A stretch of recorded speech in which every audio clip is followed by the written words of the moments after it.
Hello people, अभी हम लोग देखेंगे कि अपना जो प्लेस है, जो जगह है, उसको कैसे हम लोग प्रिपेयर करेंगे पढ़ाई करने के लिए। How to prepare your place for studies.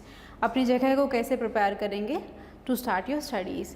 सबसे पहले तो we need to find a place. हमें एक जगह ढूंढने की ज़रूरत है, वो तैयार करने की ज़रूरत है कि हम कहाँ बैठ के पढ़ाई करेंगे। जब हम लोग पढ़ाई करने की बात करते हैं तो it should be quite comfortable and relaxing. वो बहुत ही शांत जगह होनी चाहिए, कंफर्टेबल होनी चाहिए, रिलैक्सिंग होनी चाहिए, जहाँ जाके हमें बहुत स्ट्रेस ना हो किसी चीज़ का। और it should not be A bed, है ना। आपका बेड नहीं होना चाहिए, आपकी किचन टेबल नहीं होनी चाहिए, या फिर कोई कैफेटेरिया या कॉफ़ी शॉप नहीं होनी चाहिए, क्योंकि ये सारे एरियाज़ वो हैं जो हमें सबकॉन्शियसली मालूम है कि बेड पे मुझे सोना ही है, मे बी कॉफ़ी शॉप में मुझे गपशप करनी है, या फिर लिविंग रूम में मुझे टीवी देखना है, या किचन टेबल पे मुझे सिर्फ खाना ही है। तो हमारा ब्रेन क्या करता है, ये उस तरह से आपको डाइवर्ट करना शुरू करता है, या आपको डायरेक्ट करना शुरू करता है। जैसे भी आप अपने किचन टेबल पर बैठ के पढ़ाई करना शुरू करेंगे, यू स्टार्ट फीलिंग हंग्री। आपको ऑटोमेटिक लगना शुरू हुआ कि मैं कुछ खा लूँ, कुछ ट्राई कर लूँ। आपका दिमाग वॉन्डर करता रहेगा। Finally you are not reading, आप पढ़ाई नहीं कर रहे हैं। ये जगह कौन सी हो सकती है? आपके रूम में ही एक डेस्क लगा सकते हो, आप उस पर बैठ के पढ़ाई कर सकते हो आप। या फिर कोई एम्प्टी रूम है, खाली कमरा है, उसमें बैठ के पढ़ाई कर सकते हैं, किसी क्लासरूम में, किसी लाइब्रेरी में। मतलब जो जगह सिर्फ एकदम डिसाइड कर लिया कि इसी जगह मुझे पढ़ना है, तो हमेशा जाके उसी प्लेस पे जाके पढ़ाई कीजिए। It should not be like कि आज मैंने किचन में पढ़ाई कर ली, कल मैं मम्मी के रूम में, फिर दादी के रूम में, फिर अपने रूम में। You should not wander around. Ultimately you won't be able to focus. आप फोकस नहीं कर पाएंगे, वो सारा टाइम आपका वेस्ट हो जाएगा। Another thing is you must have an alternate space. एक तो स्पेस है ही आपका, जो भी आपने अपनी स्टडी टेबल बनाई है।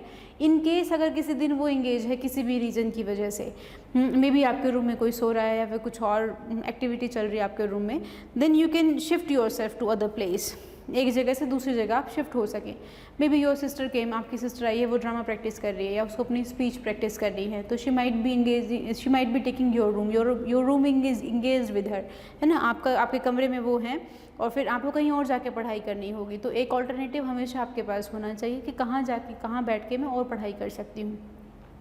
First is prepare your room. अपना रूम बनाइए कि कहाँ बैठ के आपको पढ़ाई करनी है। जब हम सेकंड पॉइंट पे आते हैं, second point is make it comfortable. उसको बहुत कंफर्टेबल बनाइए। कंफर्टेबल इन द सेंस के बहुत गर्मी नहीं होनी चाहिए, बहुत ठंड नहीं होनी चाहिए। टेम्परेचर एकदम एडिक्वेट होना चाहिए। बहुत गर्मी होगी तो आप लेज़ी फील करेंगे, बहुत ठंड होगी तो you want feel like relaxed kind of. Next is बहुत हार्ड सरफेस नहीं होना चाहिए, बहुत सॉफ्ट भी नहीं होना चाहिए। ये बिल्कुल वैसा हो जो जिस जहाँ बैठ के आपको पढ़ने में बहुत दिक्कत ना हो। आप मिनट मिनट में उठे नहीं, ओह ये नहीं ठीक है, वो ठीक नहीं है। इट शुड बी एकदम कंफर्टेबल। एक चेयर है तो वो कंफर्टेबल चेयर होनी चाहिए, एडिक्वेट एंगल पे होनी चाहिए।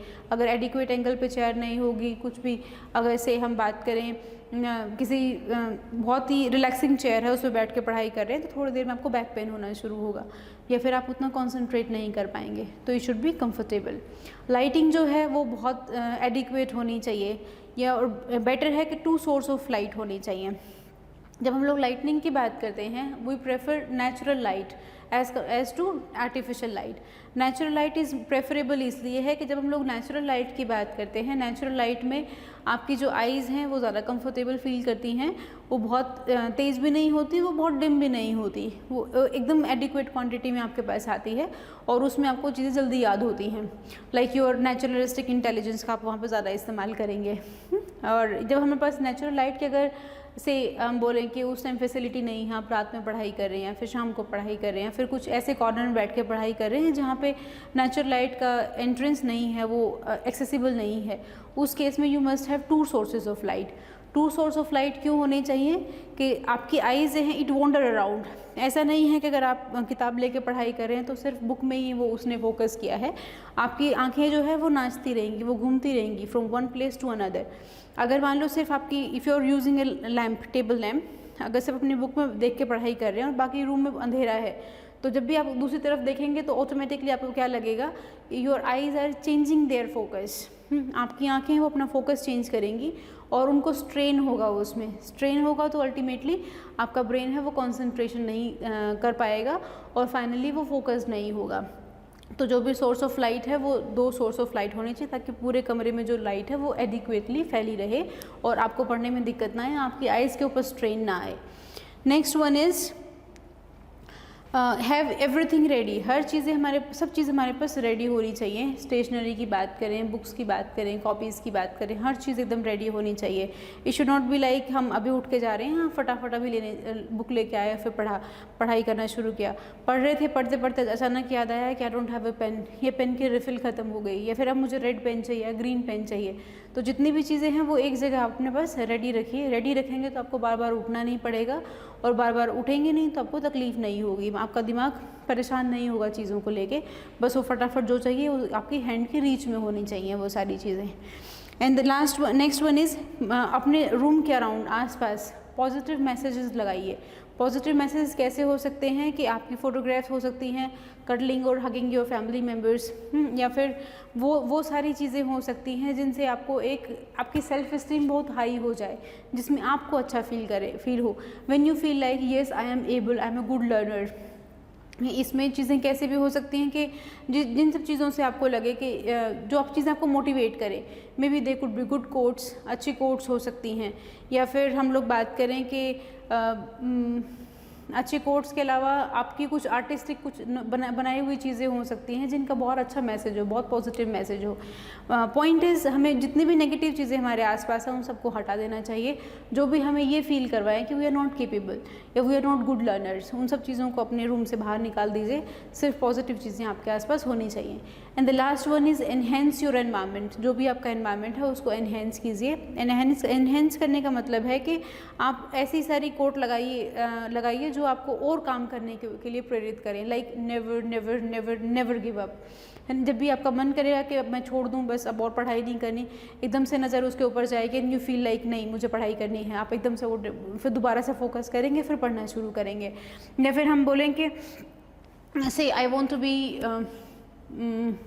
एन IAS, तो IAS बनने के लिए मुझे क्या है, UPSC क्रैक करना पड़ेगा। जब UPSC एग्ज़ाम क्रैक करने के लिए अब आप हर जगह लिख देंगे से ABC IAS, अपना नाम लिखा आपने, नीचे IAS लिख दिया, तो वो आपको बार बार रिमाइंड करवाएगा कि I need to study, I want to be there, I want to achieve that. जब आप उस चीज़ को अचीव करने की बात करेंगे तो उसके लिए मेहनत करेंगे, और मेहनत करने के लिए वो चीज़ें आपको प्रेरित करती रहेंगी। या फिर आपको लिखना है I want to be a wonderful sculptor. जो भी स्कल्प्टर मतलब जो भी कोई भी चीज़ बनाते हैं, मिट्टी से कुछ चीज़ बनाते हैं या फिर क्ले से कोई चीज़ बनाते हैं, से किसी का चेहरा बनाया, इस तरह की चीज़ें, तो वो स्कल्प्टर कैसे बनेंगे आप, जब आप लिख दोगे उसमें जो भी आपका इंस्पिरेशन है उनका नाम लिखिए, और always keep on looking at it. जितनी बार आप उसको देखेंगे उतनी बार आपको और परफेक्शन की तरफ जाने का मन करेगा, उतना और परफेक्शनिस्ट की तरह आप बिहेव करेंगे, उतना ज़्यादा मेहनत करेंगे। So this is how you need to prepare your room for studies. Thank you.